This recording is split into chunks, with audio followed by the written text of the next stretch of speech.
My name's Nancy Himell. I'm 59 years old. I'm married to my first husband for 34 years. We've been in the Cookeville area almost ever since we got married, so we've been here about 34 years. I have worked all my life in one form or another, and I have just recently retired.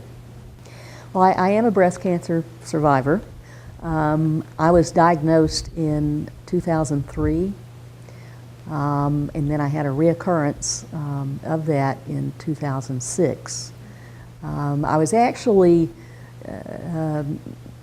diagnosed via my own self-examination, and then when I went through for diagnostics, they did a biopsy, and because of some excellent diagnostic work done by one of the pathologists here in town, they caught something that they thought was more of a gray area that ended up being a ductal carcinoma, intraductal carcinoma. So I went to Nashville. We had the diagnosis here in Cookeville, and then I went to Nashville to St. Thomas because pretty much it was just a gut feeling that it was going to be a fairly large mass that they were going to be removing. And I had decided that I wanted to do a mastectomy with reconstruction. So I felt like going to Nashville. I had researched it quite a bit, and I felt like going to Nashville. They had some of the best folks for doing the reconstruction. I was very lucky, very blessed in that it was diagnosed early. It was still in what is pretty much considered precancerous stages as intraductal carcinoma. But I had made a decision to have the mastectomy and a reconstruction on the front end of going into this. And as it turned out, that was the right thing to do, because when they did the mastectomy, the cancer was throughout all the ducts within that gland. So I would have had to gone back for surgery a second time, and then maybe a third for reconstruction. So as it worked out, it was a blessing that I got it all done at one fell swoop, and recovered in excellent care, and did not have to have any type of radiation or chemo. That probably would have had to have occurred if I had chosen to do a breast biopsy rather than a mastectomy. They would have followed it up with radiation and possibly chemo.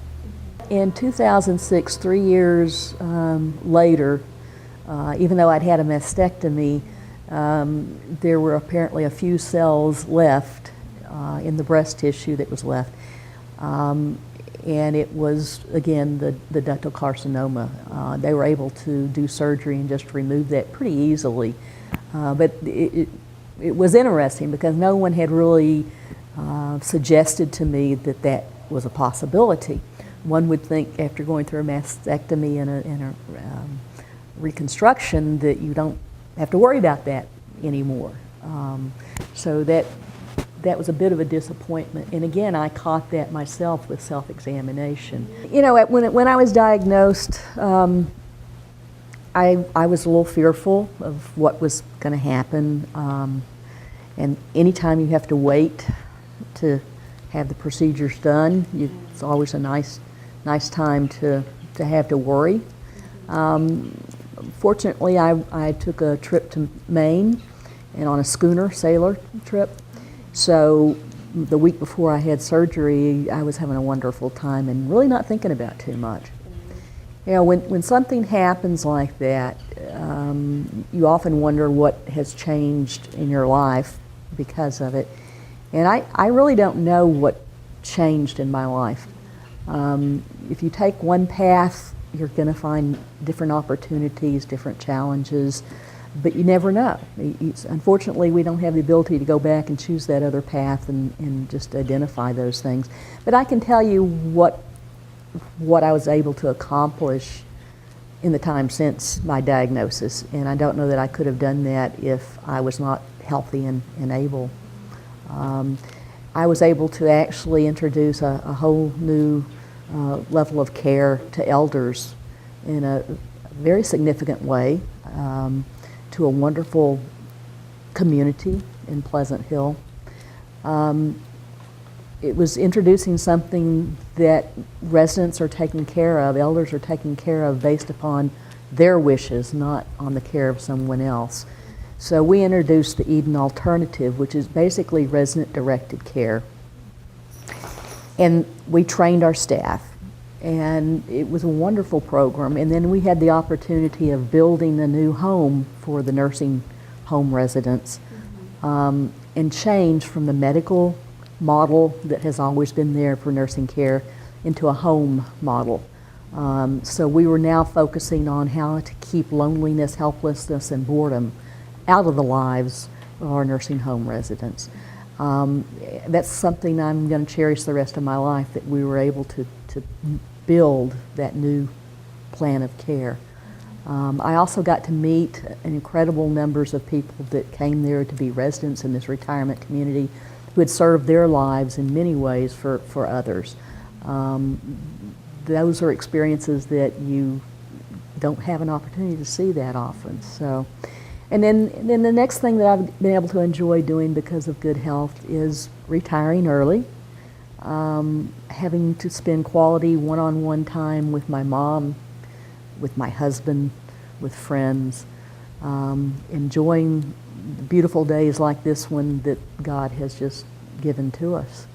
So, you know, I don't know what has changed, but I do know what life I have been blessed with before and after the diagnosis of breast cancer. Life is good. I truly believe that positive folks get to have some accountability for their good things that happen to them. And I don't think that having breast cancer necessarily made me a positive person. I think it does give one strength, and seeing what you can beat in this life, how you can still come out ahead of the game, continues to support the positive attitude. But I do believe that having a positive attitude from the get-go can sometimes help with the survival.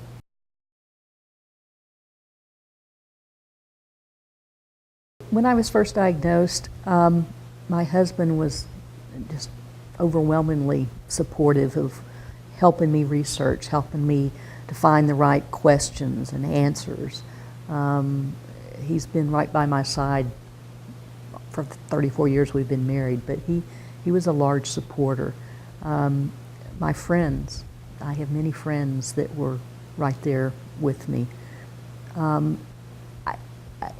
Komen was really not on site at the time that I had my diagnosis, and I do think that that's a huge piece of what they can offer is encouragement and support through their bosom buddies, through directing you to the right resources to find out questions and or answers.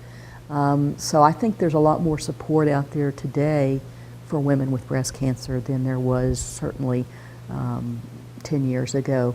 But my husband and my friends and my family have always been there supporting me.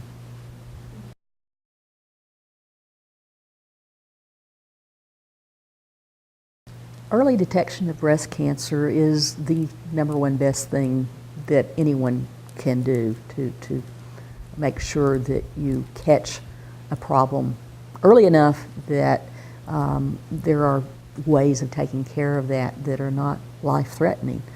Healthy lifestyle is something that I encourage all people to have. Exercise, eating healthy foods, having a happy life. Those things are really important for many reasons, not just for breast cancer, but I think those individuals who focus on helping others and making a significant difference in the lives of others, and they can usually do that better if they're taking care of themselves as well. So that would be my hope, is that folks can just try to live that healthier lifestyle and enjoy it each day by day as you come to it. Live more in the moment, not so much about what's going to happen down the road, but getting immediate gratification from what you receive each day. My mother has a dementia issue, and living in the moment becomes so evident of what is necessary for someone with dementia. You know, you don't think about the past, and you certainly don't ask what they remember or what they want to do tomorrow. But to be there in the moment is one of the most incredible experiences that I've ever had. And I think having additional days in my life will allow me to do more of that living in the moment. Breast health, and again, I think it will vary for some folks. When I became diagnosed, I asked the doctor, I said, I've never had a family history of breast cancer.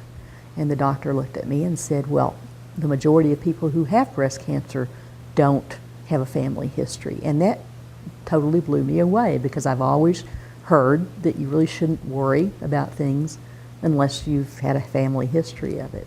So that was the first awakening that I think people need to understand, is everyone is at risk of developing breast cancer, men and women. But women over the age of 40 has a higher risk, and therefore I strongly suggest doing self-breast exams on a weekly, monthly basis, and having an annual mammogram to establish a baseline, and probably annually thereafter for women. These are the things that are fairly simple to do and a lot less expensive than waiting and finding out you have third or fourth stage diagnosis, where it's going to have extremely expensive medical needs to take care of.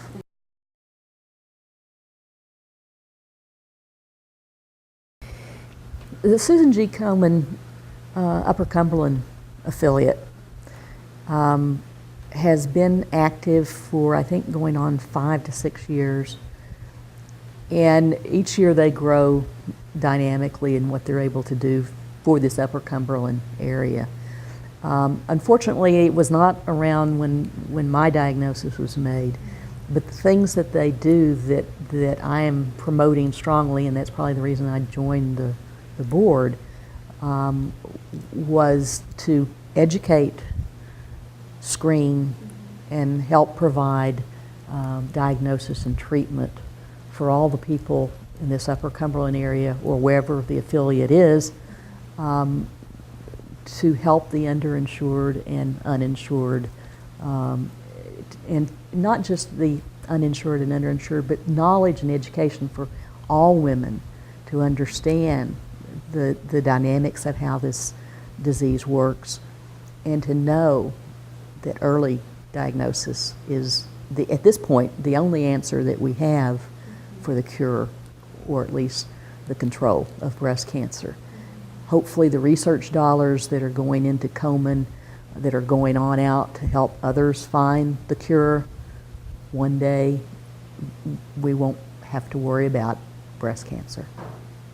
In every illness, there's stages of acceptance, and you go through thinking that you're not ever going to have these issues. So usually, unless something does happen, people don't necessarily take that action. And again, that's the important part to stress, because again, just because you've never had anybody in your family that's been diagnosed doesn't mean that you're not at risk. And knowing that the early diagnosis is so critical to making sure that it doesn't progress into the later stages, which are not as controllable at that point. People don't, even if they hear that, they don't get it, because we're immortal. Because the more monies that we raise, 75% of all those monies stay right here in the Upper Cumberland to help these people. And that's, I think, is awesome. But it's so much more motivating to be working and doing something that you really care about, that you really do have a passion for. One of the reasons I have joined the Susan G. Komen board, most of the research that was done by me. There really weren't a lot of resources at that time here in Cookeville anyway.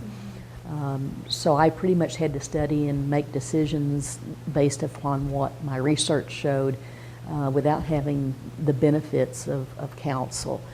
Now there were physicians that would give you options, option A, B, and C, but I didn't feel at the time that I really had sufficient knowledge to make those decisions.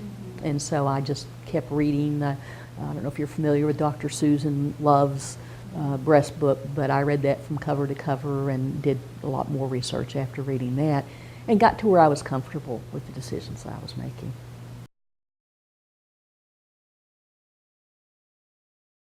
Taking charge, I guess if I were giving the advice to people, and again being on the Susan G. Komen board, one of my thoughts is to help provide additional resources and education to folks that were in similar situation as I. And one of the most important things is that you do take charge of your own health care. You do take the responsibility for making the decisions of what you need to do. You know, it's tough, but it really is the individual's responsibility to do that. And early diagnosis is the absolute key to survival. And you know, I would like to push that point as heavily as I can. The odds of a later stage diagnosis and cure are slim. The Susan G. Komen Upper Cumberland affiliate is phenomenal. They have done just huge things since they took this project on. And I'm very proud and pleased to be a part of that. But it is a real self-starter organization, and many of the folks are breast cancer survivors, which gives us the passion for what we do. But I think it's brought much to the Upper Cumberland area in education and screening and diagnosis, primarily helping those who are uninsured or underinsured to have the funds to do what needs to be done. I, again, have been blessed that I've had resources, financial resources, that was not a problem, but it is a huge problem to many in the Upper Cumberland area. One of the things that the Komen board of the Upper Cumberland has attempted to do is identify areas that would be of more benefit. And that's a long, hard journey that we're still struggling. How do you get this information out to these folks? And as we grow, and we do continue to grow, I think we're touching more and more lives all the time. But we've got lots of opportunity out there to keep on growing.